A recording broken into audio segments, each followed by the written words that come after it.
Application of integration की एक अच्छी प्रॉब्लम है, क्योंकि इसके अंदर एक तो पैराबोला गिवन है इक्वल टू पे, और लेस देन पे आपका उसका रीजन मिलेगा, या तो इनसाइड या आउटसाइड, ये देख लेते हैं अभी। और दूसरा एक्स और वाई में भी इनिक्विटी दे दी। चलिए एक्स तक तो बहुत अच्छा था, लेकिन उन्होंने वाई एक्स्ट्रा कर दिया, जो कि जनरली पहले कभी कहीं आया नहीं। ठीक है, तो सबसे पहले हम इसका ग्राफ बना लेते हैं, और फिर उसके बाद हम रीजन देखेंगे इन दोनों के बीच में क्या बनने वाला है, फिर वो हमें एरिया फाइंड करना है।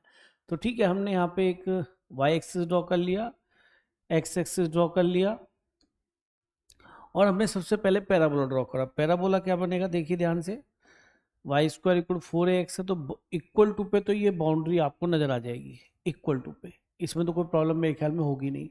लेकिन जैसे हमने लेस देन वाला केस देखा, तो हमने ये देखा कि या तो रीजन इनसाइड वाला आएगा या आउटसाइड वाला।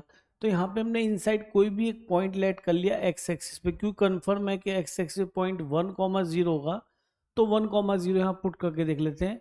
एक्स की जगह हमने 1 रखा, वाई के हमने 0 रखा, तो ये ट्रू बैठ रहा है, 4 हमेशा 0 से बड़ा होता है। देखो इक्वलिटी पे तो हमें ये बाउंड्री मिलेगी जो पैराबोला को डिफाइन करती है, लेस देन और ग्रेटर देन पे हमें रीजन मिलता है। तो हम उस रीजन में से हम कंफर्म हो जाए कि ये पॉइंट इसके अंदर है, इसलिए हमने रखा 1,0, देखा तो वो सेटिस्फाई कर रहा है, इसका मतलब पैराबोला के इनसाइड का रीजन होगा।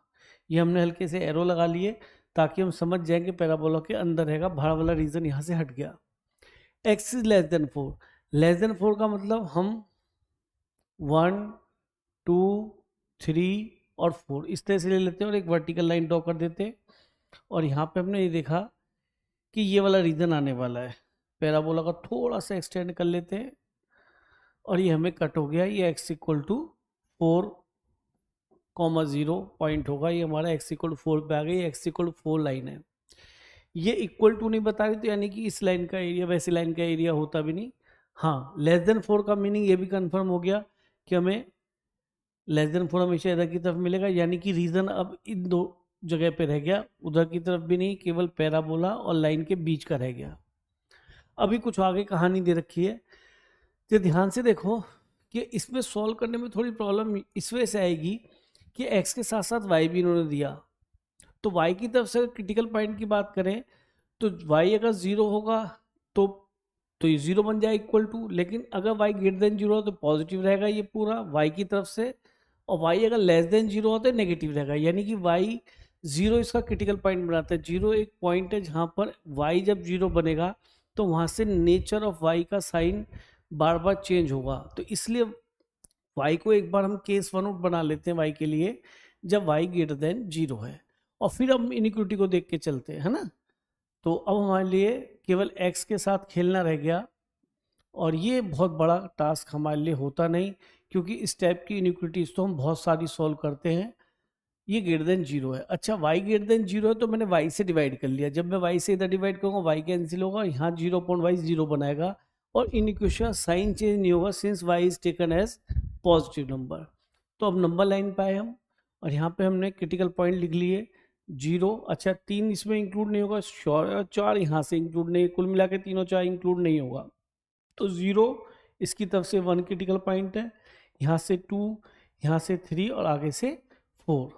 ठीक है, अब ये देखिए, अगर मैं 4 से बड़ा नंबर 5 रखता हूँ, 5 रखने पे ये पॉजिटिव, ये पॉजिटिव, ये पॉजिटिव, ये पॉजिटिव, ये पॉजिटिव, ये पॉजिटिव मिलेगा।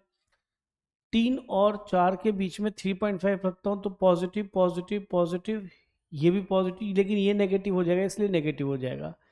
और दूसरे शब्दों में हम ये भी कह सकते हैं कि अब साइन ऑल्टरनेटिवली पॉजिटिव नेगेटिव आएंगे, चाहे आप चेक कर लीजिए, क्योंकि सारे ब्रैकेट्स की डिग्री ऑड है, तो इसलिए साइन ऑल्टरनेटिवली पॉजिटिव नेगेटिव ही आएंगे, श्योर है, नहीं तो हम चेक करके देख सकते हैं। हमें क्या चाहिए सॉल्यूशन, कि सर हमें चाहिए ये ग्रेटर देन 0, तो ग्रेटर देन 0 एक तो यहाँ दिखाई दे रहा है, और ग्रेटर देन 0 यहाँ दिखाई दे रहा है, और यहाँ 4 के आगे, वैसे 4 के आगे मेरा कोई मतलब है ही नहीं, क्योंकि मुझे तो 4 से लेस देखना है x को। तो फाइनली जो आंसर मिला, जब y पॉजिटिव होगा, यानी कि above the x axis y positive इधर होगा, इधर नहीं होगा, इधर y नेगेटिव होगा, y पॉजिटिव फर्स्ट क्वाड्रेंट में होता है, और इन वाले क्वाड्रेंट से मेरा कोई कंसर्न है नहीं, पहले हटा चुके हम। तो रीजन आया x 0 से लेके 1 तक, तो 1 पे मैंने वर्टिकल लाइन ड्रॉ कर दिया एक, ठीक है, 1 पे वर्टिकल लाइन ड्रॉ कर दिया हमने। फिर हमने एक 2 पे भी वर्टिकल लाइन ड्रॉ कर दिया, हमने एक 3 पे भी वर्टिकल लाइन ड्रॉ कर दिया, क्योंकि इन्हीं की जरूरत हमें पड़ रही है, हमने ड्रॉ कर दिए। अब ये कह रहा है कि वो रीजन लीजिए जो 0 से 1 के बीच में हो। x जब 0 से 1 के बीच में होगा तो 0 से 1 तो ये वाला रीजन बनेगा हमारा।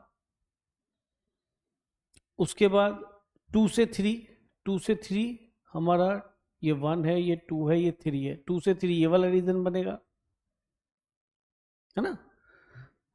और इसके बाद 4 के आगे तो हमें लेना नहीं है। अब हम केस 2 पे पहुंचते हैं। केस 2 क्या कह रहा है?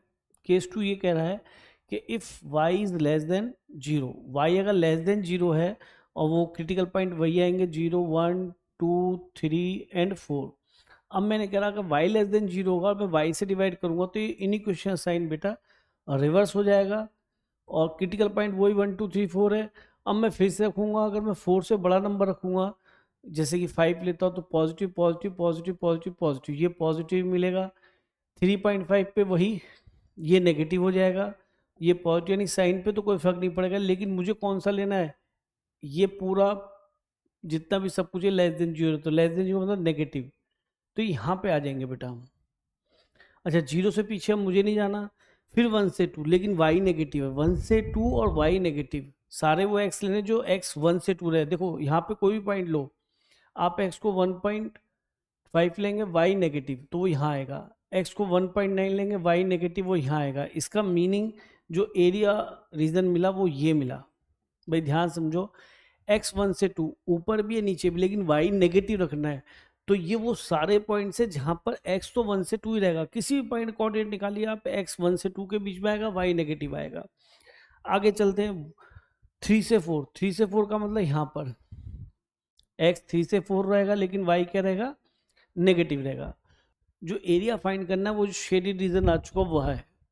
अब हम यहाँ पे देखें तो ये जो नीचे वाला एरिया है एग्जैक्टली इसके बराबर होगा और ये जो नीचे वाला एरिया है एग्जैक्टली इसके बराबर होगा। तो क्यों ना इस एरिया को ना निकाल के हम इसकी जगह ये निकाल लें, बढ़िया रहेगा नहीं? तो हमने इसकी जगह ये कॉपी यहाँ कर दिया, इसको ना निकाल के हम ये निकाल लें। तो यहाँ तक हमें साफ दिख गया कि यार ये तो हमारा पूरा ऊपर वाला पैराबोला ही बन गया हाफ।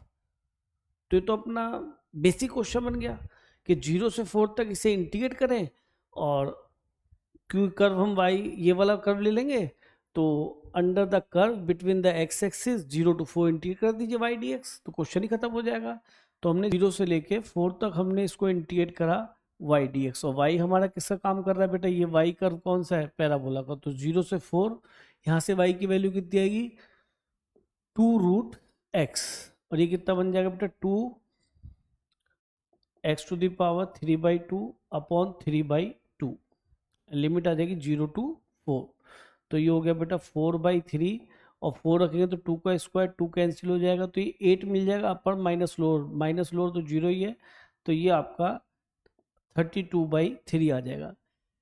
तो इंटीग्रेशन के नाम पे भी कोई बहुत बड़ा इंटीग्रेशन नहीं था, और उनको मेथड 2 से भी कर सकते हैं। लेकिन हाँ, ये कौन सा रीजन निकालना है ये तो हमें पहले से ध्यान रखना पड़ेगा।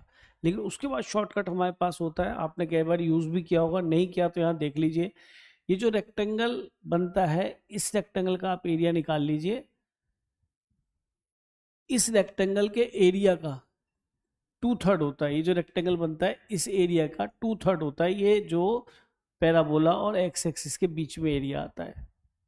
ठीक है, तो हमने क्या किया, इसका एरिया देखने के लिए 4 के करस्पॉन्डिंग देखेंगे वैल्यू क्या मिलेगी कर्व से, ये 16 तो ये 4 ही मिल जाएगा। तो ये एरिया मिलेगा 4 × 4। ये रेक्टेंगल स्क्वायर भी बन सकता है कभी कभी, है ना, डिपेंड करेगा ये वर्टिकल लाइन कहाँ पे जा रही है। तो ये 16 दूनी 32, 32/3। देखिए बेटा एरिया दोनों तो ऐसे सेम ही आ रहा है। तो ये अच्छी प्रॉब्लम है केवल इस y की वजह से, और बहुत बढ़िया प्रॉब्लम है, आगे ऐसी प्रॉब्लम बन सकती है।